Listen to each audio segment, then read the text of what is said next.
Okay, everybody can hear me?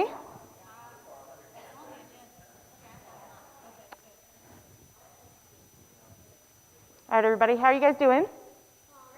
Great. So for those of you who may not know me, I'm Kristen Murphy. I am with Paradise Advertising and Marketing. I oversee account services and all strategic planning for our clients and work with, obviously, many people.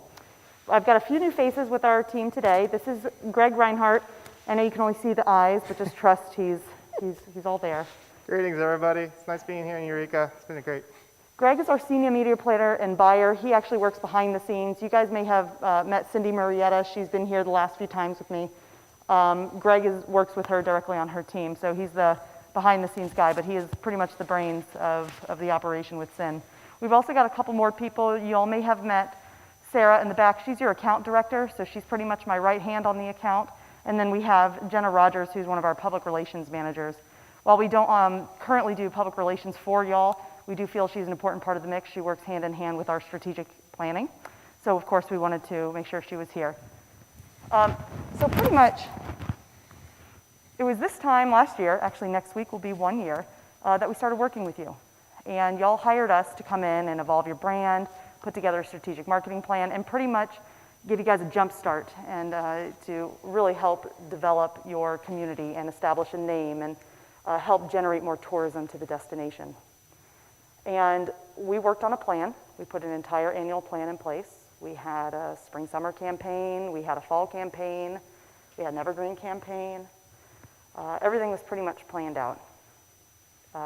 March came, pandemic hit, and in mid-March, pretty much everything shut down across the United States.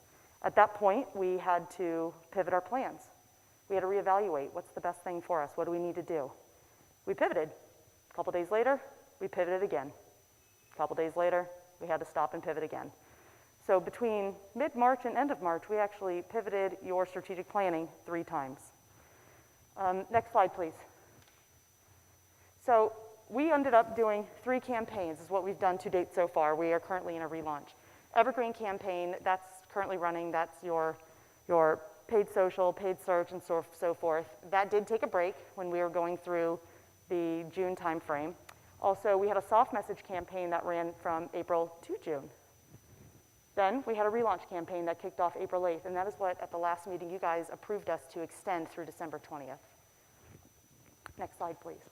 To give you guys a little bit of a reminder, these are the target markets that we're after.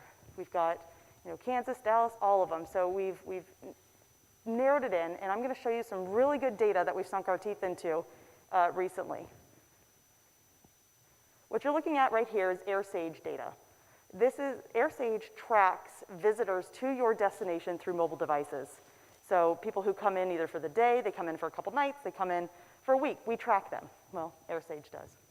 And so we've got really good information from them. You can't really see it very well, it's kind of blurry, but your top market between January and September of 2020 is Fayetteville, followed by, I believe that's Kansas City, followed by, can't even read these, Tulsa, right. Anyway, I wish these were a little bit more legible.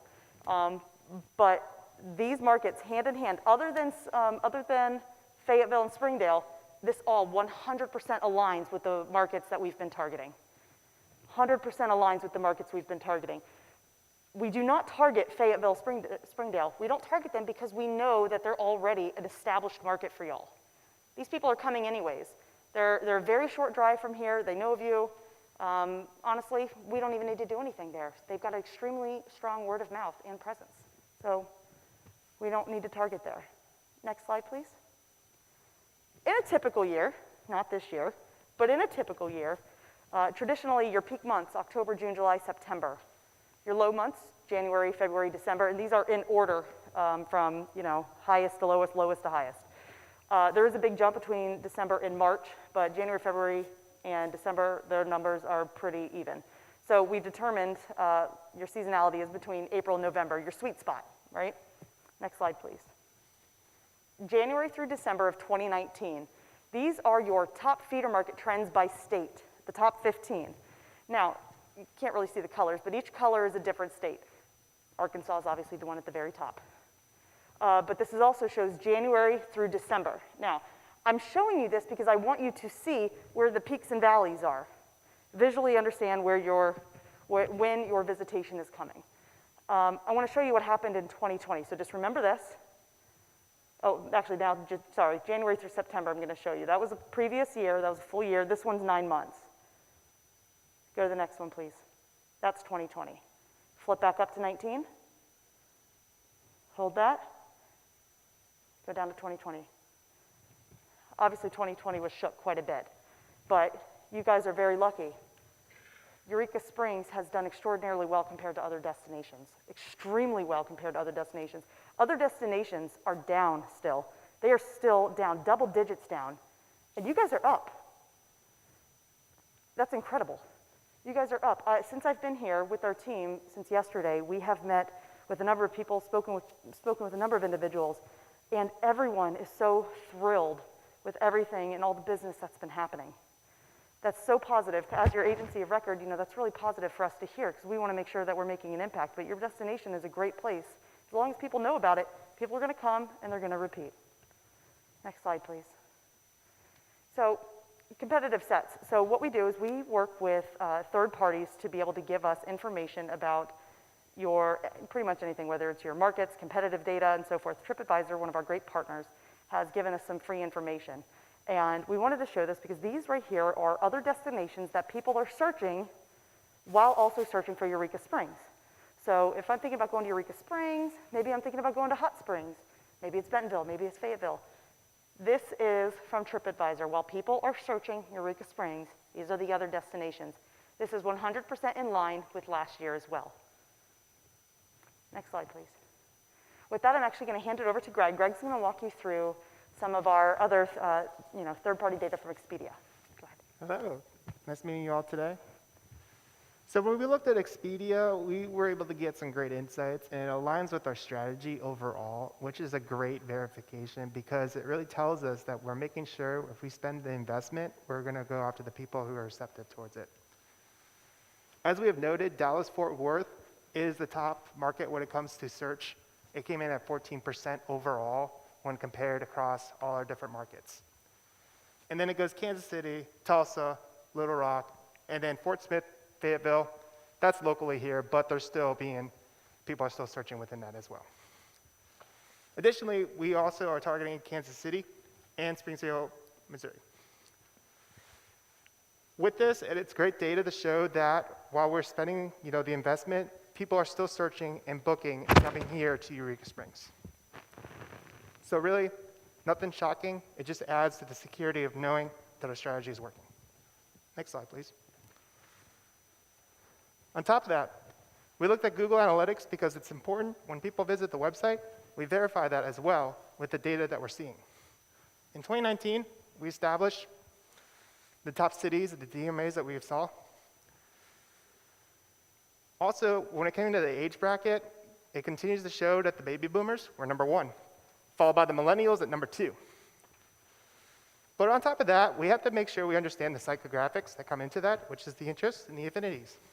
So basically, you're a cooking enthusiast, style, hobbies, shopping, and then sometimes you get interest sets that may not be on brand, but really it's the audience. So that speaks to the fast food lovers, TV lovers, and travel. But the best part about this too is that we were able to identify that with the household income. Now, when we go to 2020, not much has changed. And interestingly enough, it continues to show, okay, consistently, these are the markets that we need to keep targeting.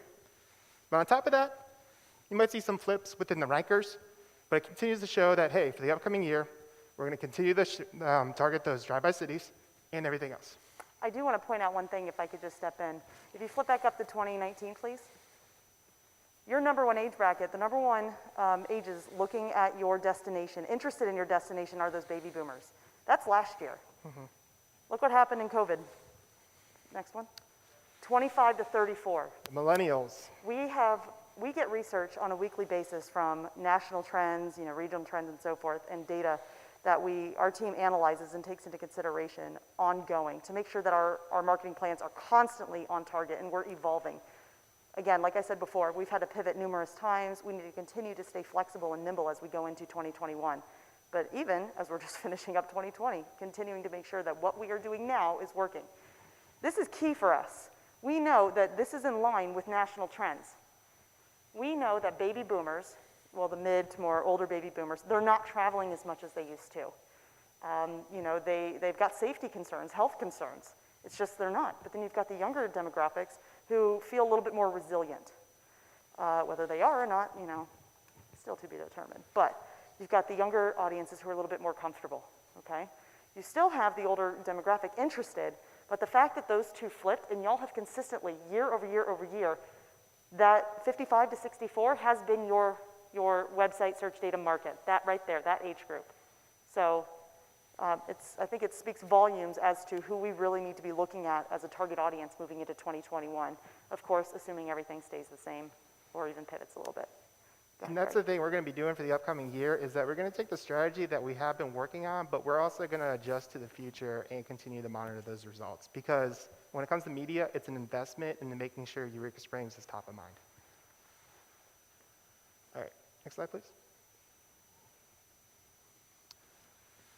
So importantly enough, too, is the actual search and booking windows when it takes into account with Expedia. The overall world right now, it's still a very short window on what people are doing from when it comes to travel. The majority of the searches is within 0 to 6 days. We're still in a sort of world right now where people just make spontaneous trips. That window is very short, and there's not really a lot of planning that goes more than a month. And I just want to clarify that this is the search window. This is not the booking window. Search window. This is the search window of when people are dreaming and researching where do they want to go. But through this, you'll see, okay, 0 to 6 days, we're at 28%, and then from there on out, it starts getting incrementally smaller, but there's still a lot of engagement when it comes to searching. Next slide. So importantly, on top of that, once people are searching, they're ready to go through and start booking. And that's the important part, and that's really proved the success. Within that, we've seen a large amount, 45% of that is 0 to 4 days. 6. 6 days. Sorry, it's very... It does. It looks like a 4. Even with glasses. But 0 to 6 days. That still shows you that even within the short window, it might seem fragile, but really, people are willing to enact on that. And one of the trends that we are seeing is people are taking more shorter trips. They're coming in for, 1 night, 2 night, max, but they're doing them more often. We're calling those nearcations and staycations. So again, doing shorter trips, but more often. So this is also in line with more national data. There are other, data sets that we see for people who are staying longer. People who are pretty much going for, 2 weeks at a time and so forth, their booking windows are a little bit further out. But what we're seeing primarily for those who are coming in for shorter stays, those 1 to 3 night stays, it's pretty much like a 2 week time span from the time they've made a decision to travel to they start researching to the time they book. It's about only a 2 week. That's much shorter than it used to be. But the good news is that there's still incremental amounts of people who are still like 14 days out and things like that. They're still willing to book. But right now, the majority and the trend is within that short booking window. And then when we take a look at the overall length of stay, really it's the 1 to 3 day window. And right now, that makes up 95% of most of the bookings right now. Which is in line with what we've been hearing during our one-on-one meetings and also just talking with some of the locals. People are coming in for that length of stay. So. And we've seen that as an agency overall. That's been the trend nationally across the board when we take a look at all our other accounts. But the good part is that's very much in line, and we're seeing great engagement and revenue because we have heads and beds, which means tax revenue. Also, with those who are staying it for 1 to 3 days, so average of 2 nights, they're primarily interested in staying at resorts, hotels, and Airbnbs. Vacation home rentals, those who are staying in vacation home rentals typically have a longer search and booking window, and they're coming in for much longer. But primarily those coming in for 2 to 3 days are still looking, even though that pandemic is still a very real thing, resorts, hotels, and B&Bs. And we also work with TripAdvisor. It's another great partner when it comes to overall travel bookings and searching. And we've noticed this same consistent thing. The window continues to come down a little bit. But on average with TripAdvisor, it is down to 21 days, which is sort of, it might be a little bit longer than Expedia, but we've got to remember, these two platforms have different ecosystems, and they serve different purposes. But the good part about this is we're still seeing that confidence and demand that people are willing to search and book online. And to touch on what Greg was saying, TripAdvisor and Expedia, again, two completely different platforms. TripAdvisor is primarily used for people who are researching where they want to go. They're reading reviews, looking at the options, researching competitive destinations, and so forth. You can also book through TripAdvisor, but that's not the primary use. Expedia, that is the use. Expedia, people are going there to book. So most likely when you're going through Expedia, they've already made the decision for the most part in that 6-day window, they're researching costs and things like that, and then they book. Much shorter window. So again, this data to us, even though it's not the same, makes complete sense when you look at the users and their intent for that platform, which is also important for us from a marketing standpoint.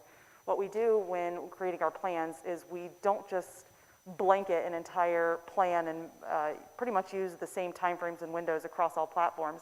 We truly seek to understand the user, the audience, and how they're using that platform. And those days, so for example, if we want to target somebody on TripAdvisor, we may start targeting them, a little bit earlier than when we're hitting people on Expedia.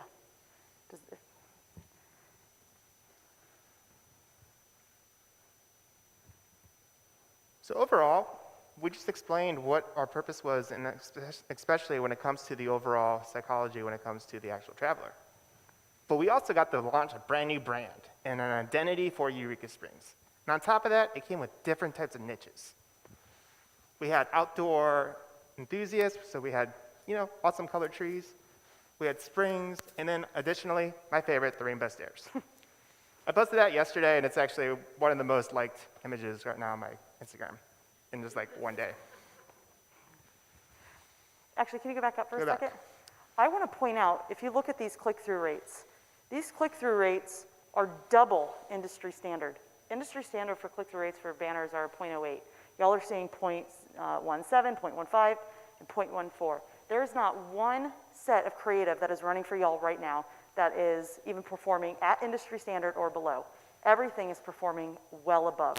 This is telling us that we have the right message, we're delivering it to the right people, and people are interested in what you have to say. That's critical. So in other words, I think we got a pretty good formula going. And the best part about that too is that we had a diverse creative set, and so we're able to rotate in these different types of creative because a person's just not going to have one niche. They're really going to complement with multiple different interest sets. Absolutely. And So also, one of the big things we learned when working with Eureka Springs is you have such a diverse offering of assets. You are such a unique and eclectic destination. We needed to make sure that whatever we did from a creative standpoint really captured that essence and communicated it. And we're seeing that it's working. And one more thing I do want to say is it really also comes down to the content and the creativity. And Eureka Springs is really that palette when it comes to creativity. And so working with local artists, our passionate designers, we really crafted that unique message. Another portion that's important as well is video. Video is a great instrument to use when it comes to narrative and storytelling. And so we utilize that just like banners, but we're able to place these on websites and also on TV. When looking at the performance, the outdoors video continues to resonate with everybody as the highest performing video. And we judge that based on video completion rate. That means from the start to the end, the average finish of the video. And we're seeing a 91%, which is great because we're able to tell that message and inspire people to travel here to Eureka Springs. It's one of the most powerful forms of media to deliver a message. And next to that, we also were able to help inspire people after we got back from our lockdown with the Are We There Yet video, which finished at an 87% video completion rate. I won't lie, I was a bit surprised by that one. I was expecting some of the other spots that we had to perform better, but this one surprised me. Really capturing on the ride into the destination. For those of you that know me, you know how much I love driving into Eureka Springs. But there are people that, live for that. So that is really indicative of something that we need to consider moving forward into FY21. And then my favorite personally is native advertising. Native is essentially an article that looks like an ad. Say you're on People, you're reading a bunch of articles about the latest gossip. But then, just because, you know what, you come across some unique content that's within your interest set, and so you go away from that and you start reading about the inspiration that is Eureka Springs. It might be outdoor or any other type. But what's nice about this is, it's a great ad because really it gets the most engagement. Industry benchmark is at 0.30. We're seeing over that. With our outdoor creative set, we performed above that with a 0.55. And additionally, with the downtown, which performed at a 0.52. The other thing to also keep in mind is that each type of ad has a specific use. There's a specific intention, targeting a specific audience. For those of you that might recall, we were targeting in the recent campaign what we identified resilient and reluctant travelers. Those are two different types of travelers. You've got your reluctant travelers. Those are the ones who need a little bit more encouragement, a little more information, a little bit more, as Cindy likes to say, sexiness to persuade them to come. And that's, native advertising is a fantastic way to do that. We're able to give them information. They read articles with everything that we can tell them about why Eureka Springs is still a safe destination to travel to in a context of information that is interesting to them. So native, for us, works best for reluctant travelers. Your resilient travelers, they've already decided they're ready to travel. So we don't really need to give them as much inspiration and information as a reluctant traveler. So this is a tactic that we utilize for the reluctant. And it's really great for inspiration and education, and that's the best form of that medium. So when we talk about goals, media isn't single-handedly just one purpose, but really we use these instruments to really judge how effective they are. And so when we talk about Expedia, we're really talking about return on ad spend, because we want to make sure that if we're investing on that platform, people are booking, and that we see for every dollar that we spend, how much is being recouped. Which we're going to get into in a little bit. And then when we talk about video, we're talking about streaming televisions, OTT, or second screen targeting, which is your tablets or your phones. We judge that based on video completion rate, or VCR. And then banners and native, just as we talked, those are the workhorse. But we base that on engagement, which is known as click-through rate. And so overall, when you put this together with all the channels and all the different methods, we're coming up really good with the results at a 0.35% CTR. The important part, though, is that you realize each of these different partners serve in different channels, and that we're able to go within native, streaming audio, and video. So we have coverage all across the spectrum when it comes to media habits. And the important part about Expedia, even though it might have a lower CTR, we're going to get into the revenue that it has generated. Next slide, please. And so we look at video rates. For OTT streaming devices, this might be your Apple TV on your big screen TV. We're seeing a video completion rate of 98%. The industry average is 95%. This is a great form of video advertising because essentially it's almost the person's going to watch the entire video. And with all different partners, we continue to excel above the industry benchmark. Additionally, we make sure that we want to target on tablets and smartphones. And we're seeing a great result as well at 80%. It was really important to us that whatever media plan that we put forth was a really well-rounded. We didn't want to put all of our eggs in one basket. You know, we didn't want to do just 100%, just programmatic or display. We really, again, seek first to understand your audience, and that'll pretty much tell you where and what you need to deliver to them, whether that's a banner, native ad, video, and so forth. What this tells us, these numbers are telling us, is again, I can't reiterate this enough, we are delivering the right message to the right people at the right place at the right time. It's pretty great. And the best part about that too is we're trying to put Eureka Springs' foot forward. We want to make sure if we're going to work with these media partners that they're going to put the best results out there. Because what you guys give to us is a media investment, and we want to make sure that returns here. And so when we talk about Expedia, this is exclusively bookings, but we have seen also great results when it comes from our campaign. We started in June, and as we come to right now, overall, Bookings, we have seen over $118,000 in bookings. That is essentially, as I said earlier, heads and beds. That's revenue back here to Eureka Springs. The good part about that too is the return on ad spend. So for every dollar that's spent, we have seen at least $4.47 or 4.47 back to the community. That's your revenue divided by your spend. And then we also get very unique reports as well. We get booking, length of stay, and also search window reports. We've seen over 1,000 people come to Eureka Springs and over 1,000 room nights booked. This campaign is still running. This is one of the campaigns, because we've seen such great success with, that we recommended continuing when y'all approved those supplemental funds. So this campaign is going to continue through December 20th. At that time, of course, we'll be able to provide you guys an updated set of numbers, but to have a 4.47 return on ad spend is pretty great. And then additionally, when we looked at TripAdvisor searches and also the bookings that are occurring on that, it continues to surge just like as the pandemic. Everyone else got up from pent-up demand, was ready to get out. And so we could see prior to the pandemic, we had pretty good baseline activity. April, things went down. But just like a roller coaster, you go up and you ride it out. And we've seen a great base ever since we activated back in June of consistent bookings throughout the rest of the year. And I have to say that the data that we're looking at, whenever we go through any type of reporting or we're going through strategic planning, we take every set of data that we have available to us and we do what we call layer.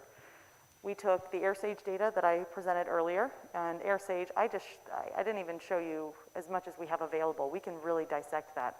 But AirSage, TripAdvisor, Expedia, website, your tax collections, everything 100% in line, which is what we want to see. And the important part about this too is we shut down in April, and so from a media perspective, when everything was shut down, we didn't want to make sure we were wasting the money. But when we were able to reopen, we wanted to make sure we provided that base and consistency for presence and brand awareness when it came to searches. So what are the next steps? Where do we go from here? This is pretty much a review of what's happened this past year, January through the data that we pulled. Some of it was through, present date, November, and some of it ended in October. Right now, the purpose of the trip that we are on here is we are starting to create the strategic plan for FY21. We had a great workshop this morning with the CAPC staff. We've met with a number of, local stakeholders yesterday. And pretty much what we're doing is we're in this research information gathering stage. We're taking all this information, all this anecdotal information that we're getting from you, all of the quantitative data that you've seen up here, and we're going to move forward and develop a strategic framework. Next slide, please. So, next steps, our team, the Paradise team, is going to take everything that we've learned from this trip, everything that we've shown you, and we've got much more than what we've shown you. I just wanted to show you the highlights. And we are going to do what we call a strategic framework. Once we do a strategic framework, we're going to present that to the CAPC staff. Hopefully they like what they see. And then they'll approve us to move forward, and we're going to develop a tactical plan. That's when we will really work with Gina and her team to create the PR plan, the social plan. How are we going to adapt for meetings and groups this year? How are we going to, how does events fit into the picture? I will say the events is not a Paradise thing, that's a youth thing, but of course, we're here to provide input if needed. But the team you have such a strong team, and we're really looking forward to bringing our strategy to y'all so that we can really build out that framework for next year. And then, of course, once we actually have a full plan in place, we will present it to the CAPC Commission. So we're, I think, still working on a date for that. We're hoping to present that in January. And that concludes our presentation for this evening. Does anybody have any questions for us? Yes?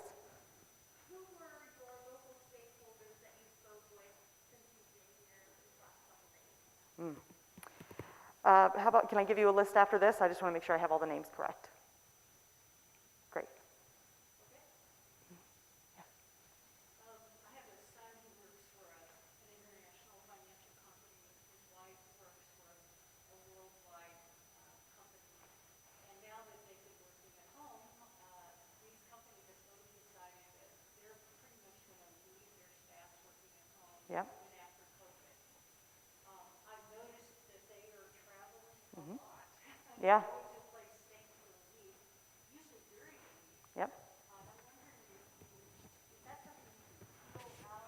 100%. Absolutely. So earlier I had mentioned that, we're seeing, a couple different travel trends. We're seeing those that are taking nearcation staycations and more of them, that's shorter, but we're also seeing the people who are taking those longer stays and they're primarily, either getting in the RV, they're staying in vacation home rentals, whatever it might be. Those primarily are the people who are able to work remote now. Those are the ones that we're seeing virtual, so just like your family. And for them, one of the programs, that we're seeing around lately is something called like a work and learn program. I think I've talked about this a little bit with a few of you over the last couple days. Work and learn program is pretty much trying to entice visitors to come to your destination for an extended amount of time and pretty much pick up their lifestyle and move it temporarily. We're seeing a lot of resorts around the world do this, and pretty much the idea is you come up with incentives. So this is a very partner-driven initiative. We would have to get partners in the destination, lodging, restaurants, everybody to pitch in on this if we did something like this and wanted it to work, because this type of program is only as strong as the partners are willing to give. And of course the marketing, but we can provide that service. And pretty much any type of service or anything somebody would do at home is what we would provide a deal or incentive on. So whether we provide them a deal on lodging, a deal on dry cleaning, maybe it's a gym membership, maybe it's like spa treatments, maybe it's getting your hair done, whatever it is, it's really endless. And we provide them incentives to come and stay here longer. So to answer your question, yes, there are absolutely things that we can do. Also, I know that one of our focuses for next year are going to be to try to drive more midweek stays. You all are doing really, really well on the weekends, and the area of opportunity is during the week. That type of program could work for that. So yes, I hope that answered your question. Any others? Yes. Have you done a crosstab between the geographic, demographic, and the lifestyle to see, I know some of the pivots in 19 and 20, not only the demo change, but outdoor enthusiasts Yeah. came out. Can you tell what markets those are coming from and the cooking enthusiasts that can you crosstab that? Yeah, we're able to. They've asked for you to repeat the question for those that are watching online, who can't hear the question. They can't hear the questions? Okay, so to repeat the question, there's a mic. So to repeat the question for those of you online, she asked if we're able to really dive deeper into the data we have available from our Google Analytics. Earlier in the presentation, we provided you the interest groups from year to year. In 2019, it was cooking enthusiasts and travel, food lovers, and so forth. And then in 2020, that evolved a little bit different ranking. I am not a Google expert, but it's my understanding the answer is yes, with dimensions. Greg, you might be able to talk about that a little bit more, but we're able to, if we want to learn more about where the people who have those types of interests coming from, we can dig into that data to see, is that coming from A market, B market, C market, and so forth. So I know Google is a very robust program, but I am not that person to do that. That's him and his That's group. a great question, because it really is, we talk about the creative that we do deliver, and we do want to make sure it gets in front of the audience. But when we do review results, we work with the partners also to notify, okay, hey, what are those trends that we are seeing within the interest set? It may not be a one-to-one ratio in which we see that happening, but really it's holistically the performance of the actual asset itself, and which is the true indicator. So yes, we do review the creative results, but holistically, when we create that audience profile, that's the person we're trying to go after. And we work with the partners to make sure, hey, optimize this creative set to this interest set in order to make sure we capitalize on that. Google is one of those partners that, of course, we look at. Thanks. Yes? Do you mind coming to the mic so that people can hear you online? Thank you. Yeah, according to the experts, COVID's going to be with us for the next 9 months to a year. Do you anticipate the change that has occurred because of COVID to a younger market? Is that going to sustain, or was that a one-off thing? I'm not sure I'm comfortable answering that. And I say that because the data is evolving all the time. And the big game changer that just happened recently is the announcement of the vaccine. There's not data that's available yet that's indicating how that's going to impact travel patterns. Yeah, but they are factoring in the vaccine with a nine-month out window before Sure. it'll even be available to the general public.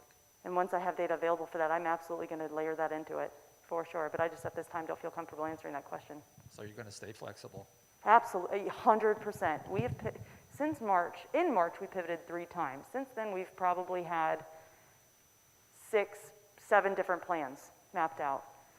It's extremely critical if we're going to be successful that we have to continue to stay nimble and flexible and on top of the latest data and trends that we have available to us. We've got an excellent team back home that we work together. All of our teams pull their respective information and we sit down as a group and we create what our strategic frameworks are. When COVID first hit in March, it was like an emergency response team, all hands on deck. Everybody was gathered in a conference room, which was acceptable at the time. We gathered in a conference room and we pretty much just hashed out how are we going to handle this. Now we do that virtually and we do it often to make sure, even if we aren't going to change, we still meet as a team to make sure that that's the best thing to do. So absolutely, we're going to stay nimble. Thank you for the question. Any others? Yes, ma'am. I like this group. We get questions tonight. Last time I didn't get any. Looking forward to 2022, Oh, when hopefully the vaccine will have been available and people feel more comfortable coming out.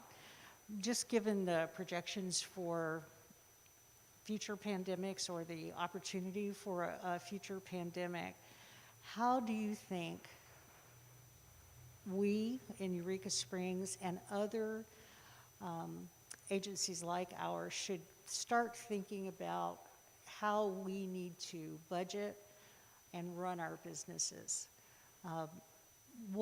In other words, how we did things in 18 and 19. Is 2021 going to be exactly the same? Or will we be taking things out of what we've learned this year, like maybe marketing to the younger folks who seem to really enjoy coming here? What kinds of things might we be looking at? And I know you'll be doing this with your assessment for what we're going to be doing in this year, but I'm thinking after the pandemic, where do you think we should be thinking? that's a really challenging question to answer. It's a very challenging question to answer, and that's because, right now, majority of the clients that we're working with aren't planning out past the next 6 months. Even the executive directors and their boards are not comfortable planning out the next 6 months. I would encourage that it's kind of difficult to look past that too. The plan that we're going to be presenting to you guys is only going to be for Q1, Q2. And we will, of course, book it out for the entire year based on what we think is necessary. But we also are going to have contingencies in our plan. We're going to make sure that we've got money set aside for whatever it is we deem at that time the most appropriate way to spend it. I know a number of other destinations are doing the same thing, not just from a marketing and their agency standpoint, but from an operational standpoint as well.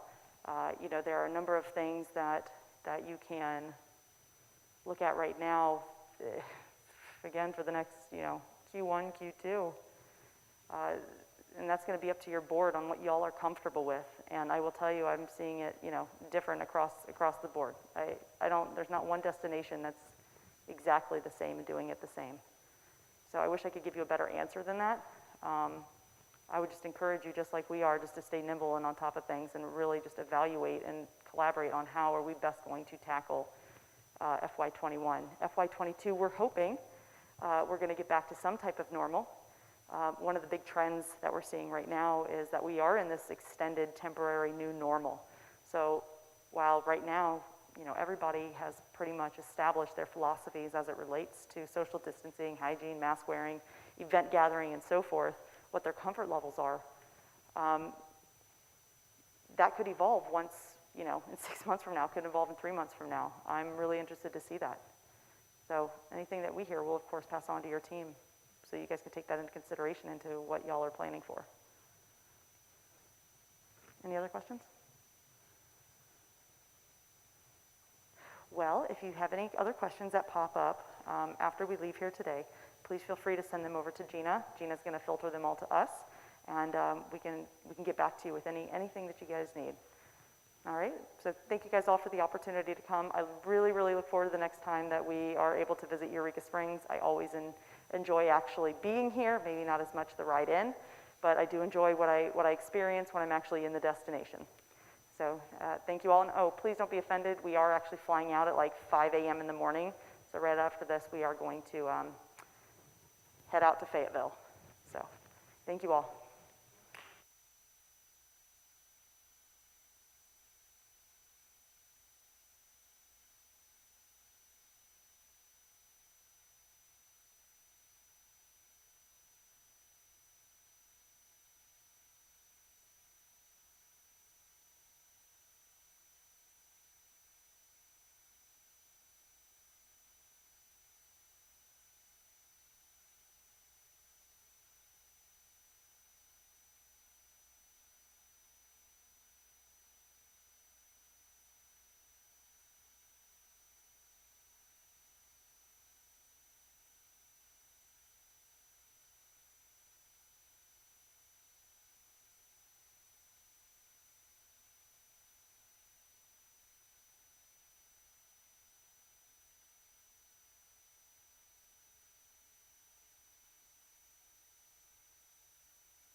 But we did it, and we just set like a table out by the fence and, You know what one guy did on TV? He did this thing with a tube, oh, I saw that. and he would just, that was the most Is he ready? interesting Can we thing start? to do. Yeah, we're live. Thank you. The Paradise advertising presentation was great, and it was wonderful that they were in town, in person.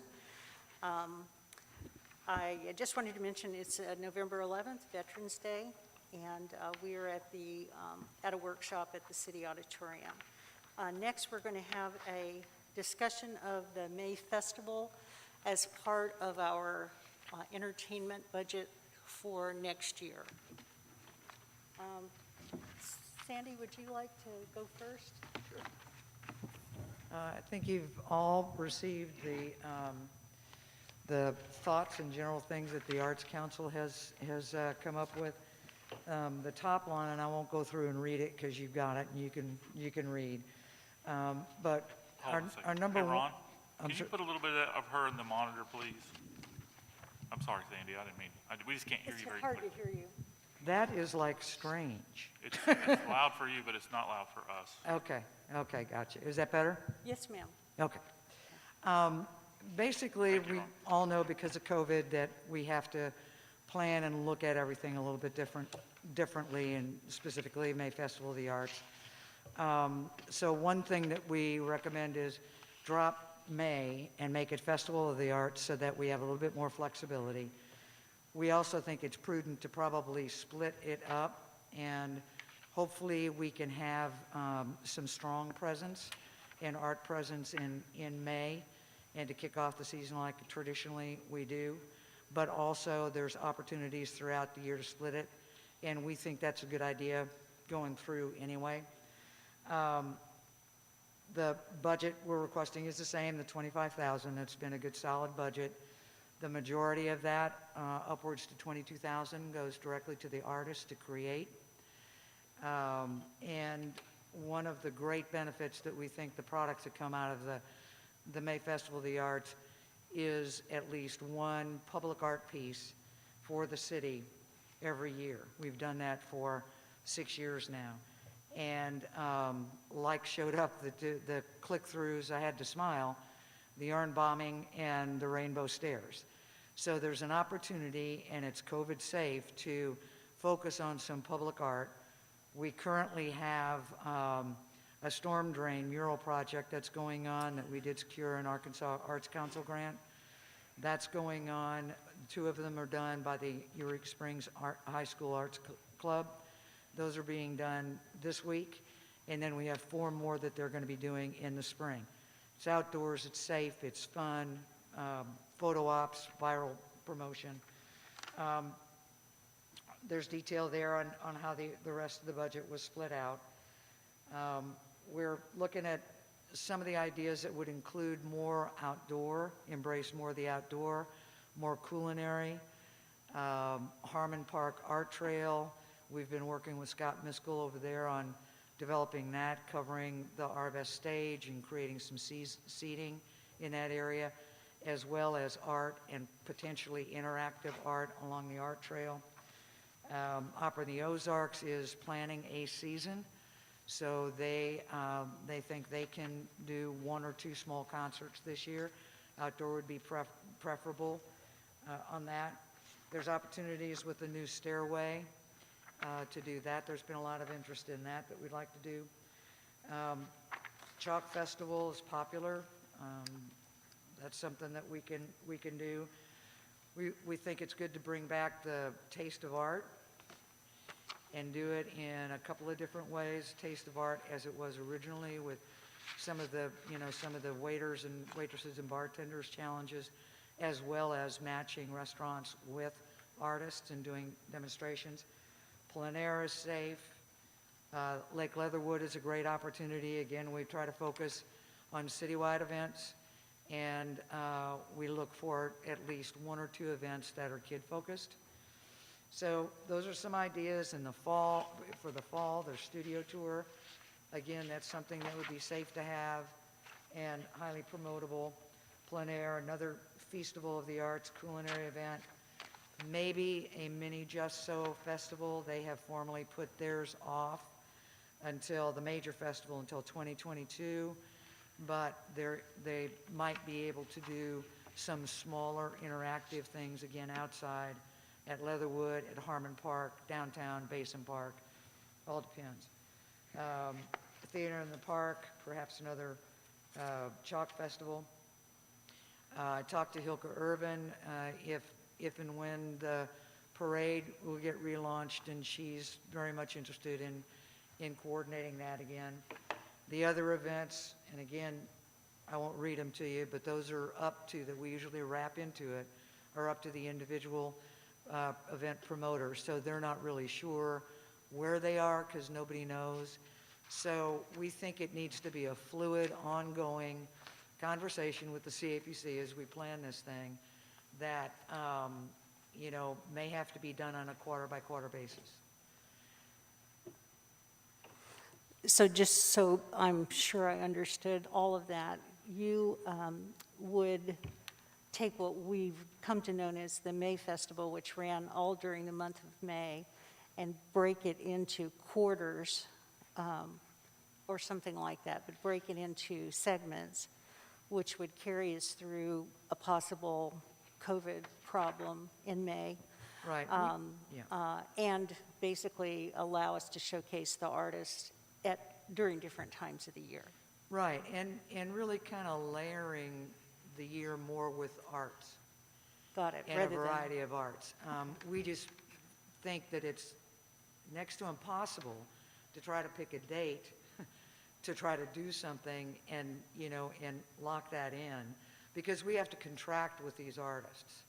And you know, some of them, Chalk Festival, for example, there might be travel involved.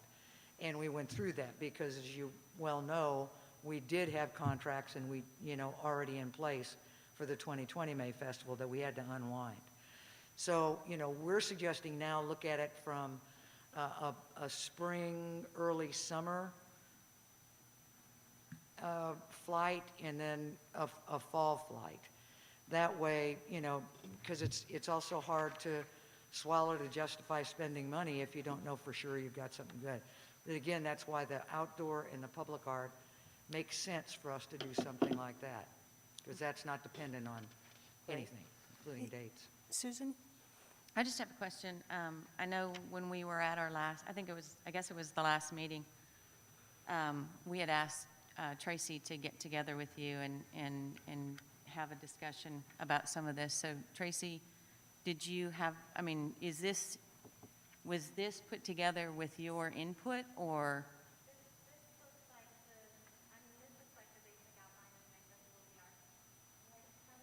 Right. Okay. Tracy, So are you saying you didn't get together, or you did? Tracy contacted me last night. She what? Contacted me last night, so we kind of emailed back and forth with what it was, and I mentioned to her that we had general idea concepts on it. But to your question, Susan, because I think where you're going, is do we collaborate and work together with the CAPC? And the answer is yes.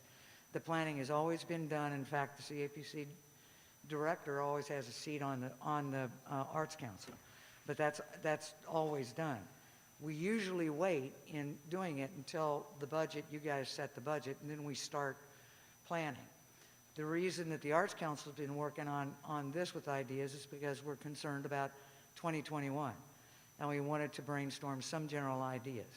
So it's up for discussion and up for Tracy's input as well. We're completely open to that. Okay, I just want to make sure that you guys had the opportunity to actually talk, because some of the things that are on here, like the Opera in the Ozarks, the Plein Air Festival, and even the Studio Art Tour, some of those things we have funded separately through marketing support funds. So if it could be wrapped into a Festival of the Arts program, that would be beneficial as well. But I really do, I mean, I'm really hoping that Tracy will be involved in the actual helping plan this, because she is on staff, so. no issues. Okay. Okay, and Tracy. I just didn't know if you guys Yeah. had a chance to really sit down and talk, and it sounds like you did a little bit, but not maybe as much as. Email, it Yeah, wasn't, okay. yeah. Tracy, do you want to speak to this issue too? Okay, I like the idea of dropping May and going with Festival of the Arts. I also like the idea of splitting it up. My concern is that nothing's really going to change by spring. It might even be worse than what it is right now, given the trend that the country and Arkansas is on. Might it be a little more judicious to appropriate more money to later in the year and less money in the early part instead of splitting it 50-50? If you're asking me, Yeah. I would be comfortable with that. Because I just don't see anything improving by the spring as far as the epidemic or the pandemic goes. I mean, Yeah, we're going to that- be in the same situation we are, and things are getting worse now instead of better. And it might be to where there's something that happens monthly, like maybe, you know, a public art piece in May or June and something else. But yeah, I mean, moving the budget later and making it fluid works for us for sure. yes, ma'am, Susan? I think the questions, or the decision has to be made at this table with this group as to, number one, the dollar amount that's going to be allocated. Going back to James's point, you know, if, say, for example, we say it's $25,000 and nothing happens for the first 6 months, then is $25,000 really the spend for the remaining 6 months? And then the program, I mean, one of the ideas that I had is similar to this, is when the Robinson video came out, that was the dancers on Spring Street. I don't know if you guys remember that video or not. A lot of people saw that video, and a lot of people said they wished that there were real art, that art was really happening, because it said the arts are alive in Eureka Springs. They wish that they could actually see physical art happening. What that means is, even though there are artists here, there aren't physical examples of that art being done on a regular basis where people can see it. I know the art school has classes and things like that they can take, but people feel like on a regular basis, if they're downtown, they may not see somebody actually demonstrating art. Is there a way to go ahead and do something similar on the art side on a monthly basis? So we have our Basin Park Music Series, or as of right now, it may become the Overhead Music Series. It happens every weekend on this day, this day, this day. It used to be that we would have the Basin Park Music Series on, was it the second or third? We've kind of Second rotated, Saturday right? We did both. originally. So is there an opportunity to do an arts something, demonstration, whatever, on a weekend of each month that the music series, so good weather. The wonderful thing is we still have the auditorium, so things could happen in here, maybe in the entranceway or something like that, if that was feasible, and that could happen year-round. You have 4th of July, you have Christmas, which is a perfect opportunity to do something as well, as far as a live arts demonstration. Is it the second week? Is it the third week? Is it the first week of the month? We pay musicians to do the overhead music series, so we should be able to do the same with artists. And they'd love it. The kind of good news of COVID is one thing we could do, that's part of the reason with the plein air fest, you know, because that's scattered around town, that is happening. Maybe work with the local Eureka Springs Plein Air Society to do more of that on a regular basis. Second thing is a studio tour, and the studio tour, they love it in the fall, which is why it's fallen out of May Festival of the Arts funding before, but they're willing to do it more times a year. Monthly, no, but that's an opportunity to really go behind the scenes, and people really enjoy that studio tour. The other opportunity to do that, short of, an art fair and stuff with demonstrations, is we can do that now with COVID reducing some of the restaurant's capacity. There's more room to perhaps marry an artist actually painting, or an artist, there's so many arts you can't do, welding and woodcrafting and stuff like that, but there are things that you can do. Certainly musicians that might be paired with a restaurant for a taste of art type thing combination. So yeah, there are things that we can do, that way, and brainstorm them and possibly do it once a month. I guess what I'm saying is, we're able to do this kind of a setup with our musicians, in that the CAPC budgets X number of dollars to go ahead and have that music playing on a regular basis. I know May Festival of the Arts has been it takes a lot of work to put a whole month long of events together. COVID has placed us in a situation where things are going to have to change, right?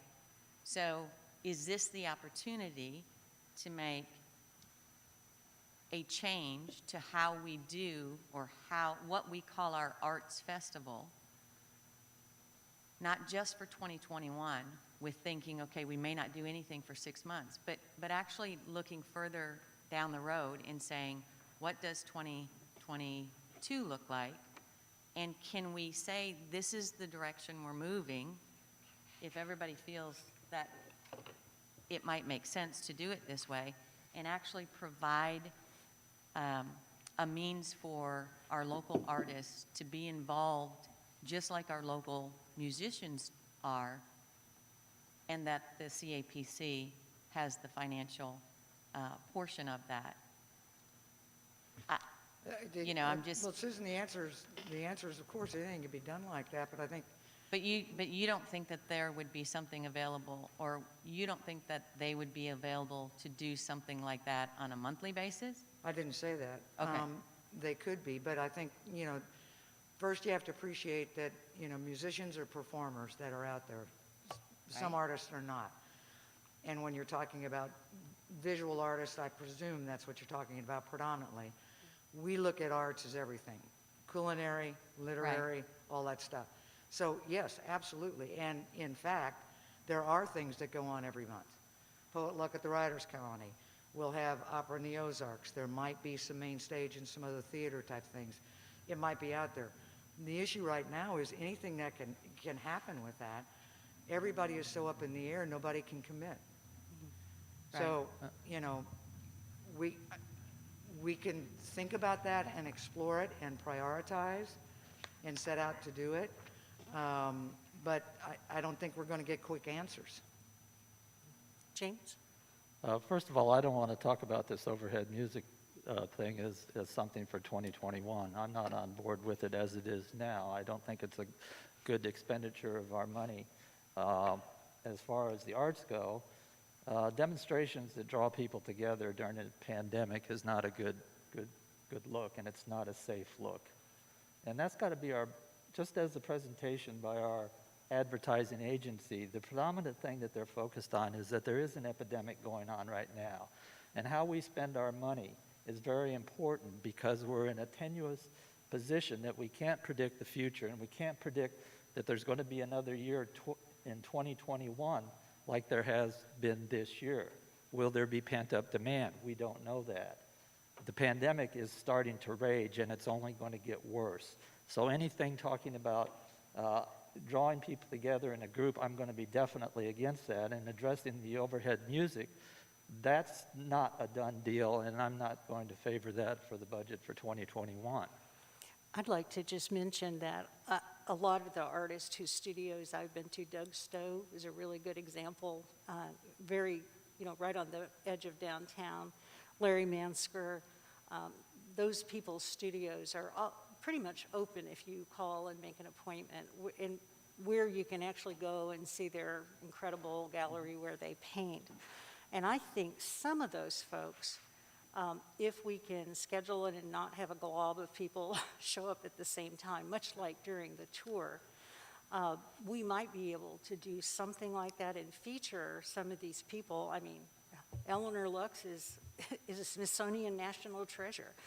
Her studio is amazing, and it's right across from Oscar's. So I think that given a lot of thought, we can do that. And I think it's extremely important because people, when they think of Eureka, they think of a lot of things. They think of health, they think of architecture, but art is definitely part of it, and the visual arts are. And as a musician, a performing musician, there's not really a correlation, maybe a sculpturer, but the amount of time it takes to create a piece by a really good artist is always something that spans over a length of time.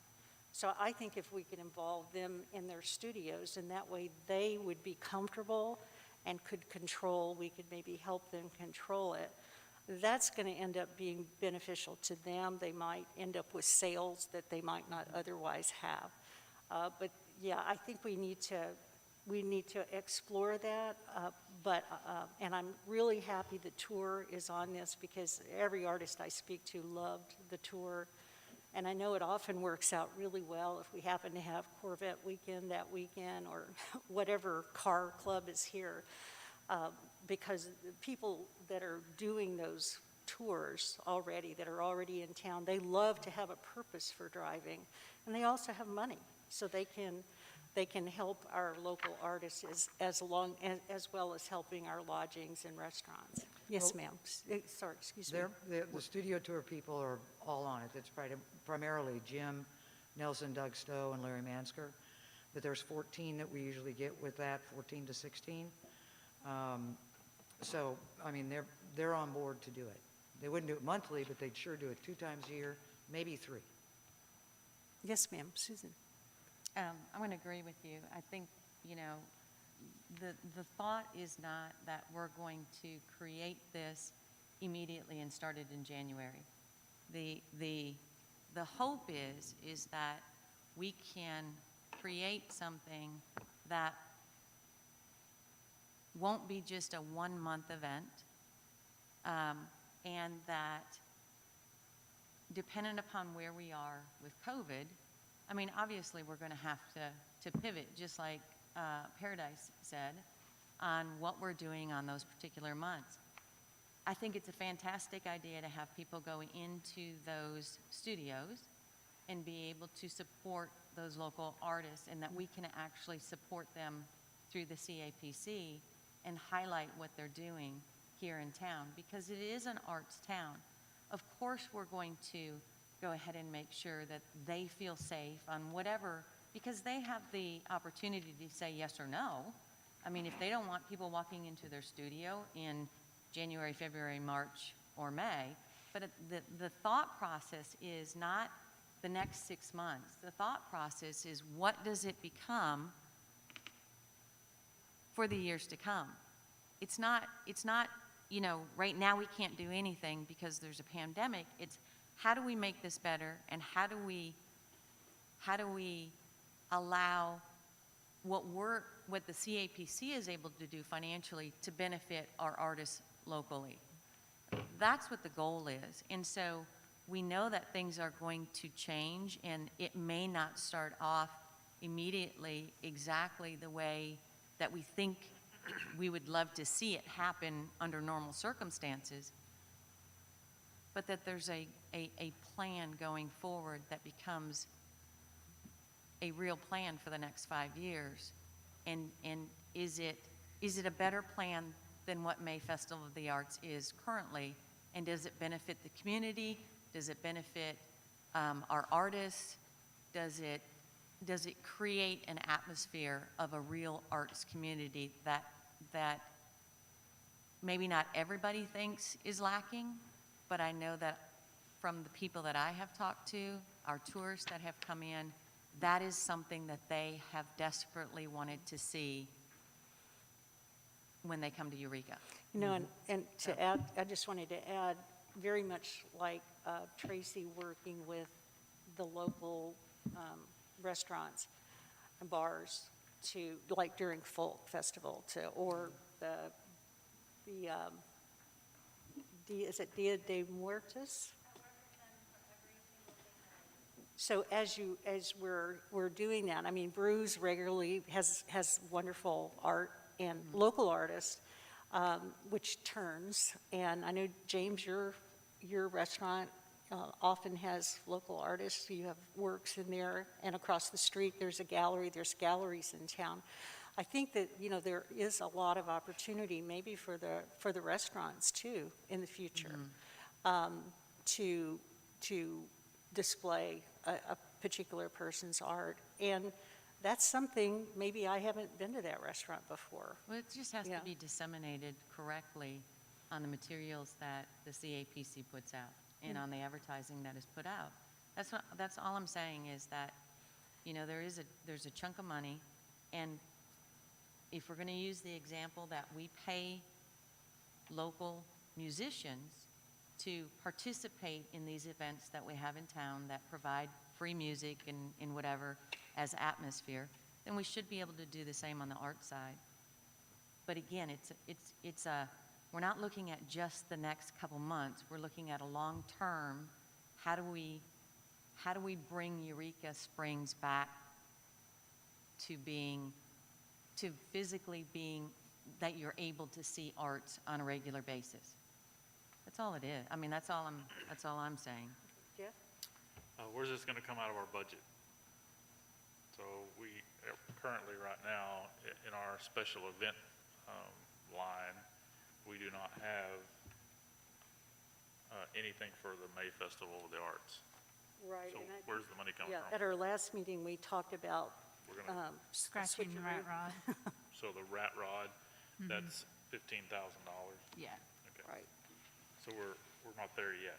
Well, I think budget-wise, the commission needs to decide what they're comfortable with, a number for special events. Regardless of, some of this stuff probably isn't going to be able to happen at all. Right. So, You can take drumming out of there, too. right, you just got to decide what number you're comfortable with for special events.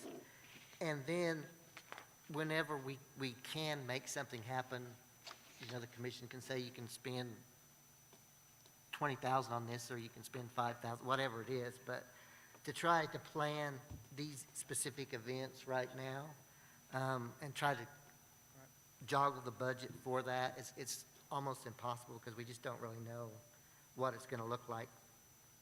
In order to get the budget passed, you just got to decide how comfortable you are with that number, or you're not, or you want to.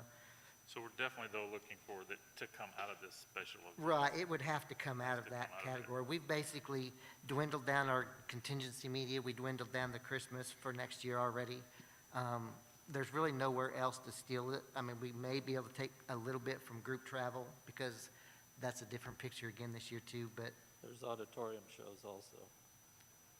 yeah, there's one of those within this media budget, but I don't see us going out on the line for that. Larry's already got 2 booked for next year, and he's working on more. So if the climate changes, if the climate doesn't change, those shows go away. He can't make money at 60%, and we really can't. The layout of this auditorium with our bathrooms, now, we really can't hold 500 people in here safely. It's not a healthy thing for us to be doing at this time. No. I mean, things are getting worse. They're not getting better. We can't anticipate better. So do you think the other 10,000 then we could take out of that auditorium? That would probably be, Line. yeah. Okay, so we could do that, get it at 25? All right. So it's the rat rod and 10 out of the auditorium? Yes. And the, Drumming ain't gonna happen at least for the next 9 months out of. That's 3,000. well, I know, but we year. still have to put together, I mean, a budget still has to be put together whether or not the money is used or not. So you're just saying, what you're thinking is the 15,000 out of rat rod and an additional 10 out of the auditorium would get you to the 25, if a 25 budget that may or may not get used. Correct. Okay. I think we basically decided at the beginning, like with the administrator's budget, we were going to plug it in and hire that position when the time is right to do it. Sandy? Right. Sandy, the Arts Council, do you guys have public meetings? Oh, yeah. Okay, when are those? Well, they're Zoom now. Okay. But yeah, they are. And just, just to reiterate, the Arts Council includes a seat for the CAPC. So, and with the craziness that happened, because we planned the 2020 with Lacey. She attended all of it and, and all that stuff. So, I mean, it's a partnership, and we're bringing Scott Miskell on too, because Parks and Outdoor and the art trails that we're working with him on are going to be critical. But those meetings are public. Could you send us a link so we can Sure. watch them? I mean, Sure. is that, okay. And by the way, who's on your board right now? Butch, the mayor, Jim Nelson, Kelly McDonald from MESA, Alice Martinson from Opera in the Ozarks, Stephen Feilbach. The CAPC sits, Scott will be on, and ad hoc Edward Robeson. Okay, thank you. I think it's important to also mention the Opera in the Ozarks connection, because they've got the $20 million grant from, not grant, award from the Walton Foundation. They're going to be building at their site, and eventually they're going to have a small theater that they will probably be doing musicals during the non-opera season. Opera during the summer season is sort of what I'm hearing, as well as teaching. So they'll be involved with our schools. But during that interim, while they're building, they're going to need places to perform. And I know Butch sits on that board, am I correct? Yes, he is. And we've had several meetings with them that they want to find a variety of performance venues around here to do it. So the cool thing is that rather than having to roll out to that side of town, we'll probably be able to host some of those things either here or maybe at stages. And I think that'll become something that we can safely have people attend, people who are local as well as others. And I know you guys know that the opera in the summertime draws people from all over the world to come. Okay. Thank you. Thank you. For your time. So, Rick, budget, what you want to do? That's basically what I kind of just put out.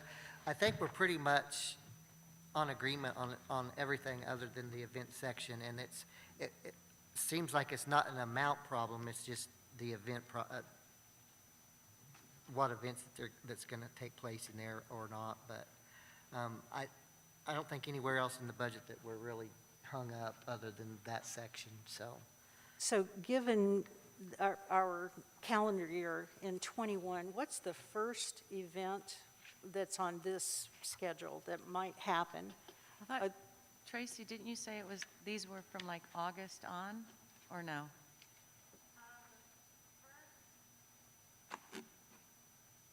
It's culinary and craft, Fat Tire. Oh, it's the last week in June? Okay, so that would be the first one? Okay, that's good. That's good. Because there is, I would imagine it's probable for the first 3 months and possibly for the first 6 months, depending on what the governor and our mayor decide to do, that we are going to have similar restrictions on group events. So that would work out, I think. That would work good. Okay, so you've got everything you need. You can present the final budget to us next meeting, and we can vote on that. Yes, ma'am. Or are you? Point of order, Yes, sir. when is the budget due? We don't have a deadline for our budget. Okay, We- I'd feel more comfortable with the newer commissioners coming on board to approve the budget that they're going to be working with than the commissioners who will be leaving. When is that? It'll be the January. first of the year, the first meeting of city council. I'm okay with that, waiting until January and to finalize the budget. I think it actually might be a little better. Okay. Any other discussion about that? We would need to vote on this at our next meeting. How many seats do we have that are changing out? Well, we Two- could have well, two, City council. for sure one. And then my understanding is the new commissioners or the commissioners, city council, I'm sorry, the city council members, they decide and vote on who will sit on this commission. Right. I think Terry is interested in staying. He's really good at it. And generally, they would appoint somebody who has experience. They've been either on CAPC or they've been on city council for a while. That's my understanding. So we'll bring this up then at the next meeting and vote on that. Thank you. All righty, thank you. Staff job descriptions? That's a Gina. Gina? Would you, what? Well, I don't know what you want me to. Oh, yeah, well, I mean, I presented, my suggestions, but that's, what I think, well, we all got together too, and, what we need. what we need. Yeah. But, Did we get any paperwork on what was the decision that? I emailed them out the She other handed day. it out like about a month Oh, ago. well, Oh. quite a Yeah, while I've back. handed them out. I thought it was Yeah. recently then. I mean, I emailed them this week before to the I workshop. got a response. copy here if you don't want to print them. I mean, Oh, Yeah, I need a I copy. brought a copy. and I should get that too. I've got a couple, but. And Rick, do we need to talk about salary levels for the budget? The only, let me get back to my mic. Only one that we really had the question on was Tracy's, whether she was going to be an hourly employee or have a business. And we discussed the difference in pay, benefits versus not benefits. Again, it's up to y'all, not up to me, but the current salary is $42,000. If she became an employee, she doesn't have to take health insurance, but if she did, that's $5,000. And Susan suggested if we did the benefits, that we take the $5,000 off, which, makes it $37,000 instead of $42,000.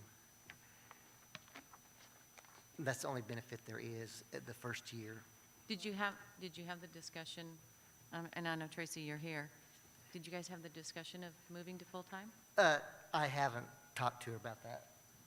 I think Gina and her had discussed options earlier, but I don't know. So exactly. the commission has to decide whether or not they want a contract employee or they want a full-time employee. Well, we can't have a contract employee, isn't? Well, we're not going to have a contract employee. Basically, she would have to have a business. I mean, we had that discussion with Yeah. because of the audit. Well, yeah, we don't have audit. a choice on that. Right, that's what I'm saying. I mean. She could start her own, she could do what Ron's doing and kind of be her own company, and we could contract with the company, would be the option to keep it as And- a contract. And if that was the case, you all would have to set whatever contract amount that would be. Well, I think, Tracy, if you could let Rick know before our meeting, which is next week, by the way. We changed it because of Thanksgiving.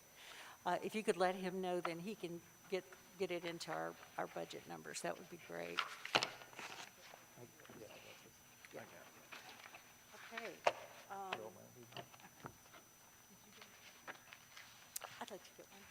Yeah, I probably have the old one, but I'm moving, so. Maybe you can share with Susan and let me. Yeah, I get got this one, to you. right here, it's this one. Thank you You so have a much. copy Yeah. of mine, don't you? Yeah, this is, I had two of them, so, but I think that's it. So we're good.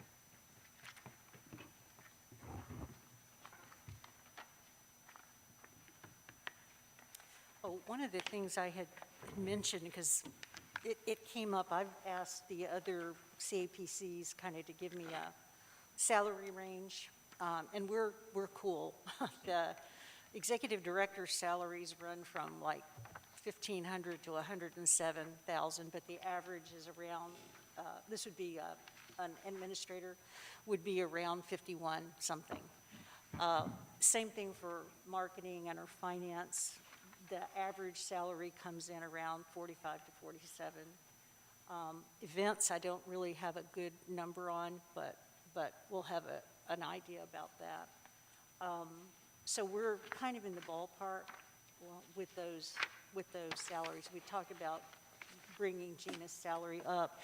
The biggest issue that came up with several of the A&Ps that I talked to was the terminology of director. If we have so many directors, like if we had an executive director or an administrator. So I think one of the things we really ought to have is an org chart that includes all those all those positions and who reports to whom. Yeah, I think mean, that- it could easily be marketing manager. I mean, it's just a And title. you, It's just Rick, the title. what is your title? Finance director? Finance director. Yeah, so it's something, it's not I don't think it's a huge deal, but going forward, if we have an ED or an administrator, we need to make sure, I visualize that person as the leader. That'll be the public Sure, yeah, they're contact person.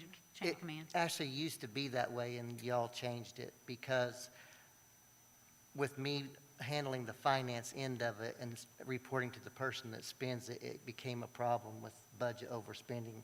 And it puts me in a really weird position to tell my boss, you can't spend that money. And so the commission voted to separate me from under the director, the executive director, and report directly to the commission. But it doesn't matter. I can work with anybody. It doesn't matter to me one way or another. It's just, it puts me in an awkward position.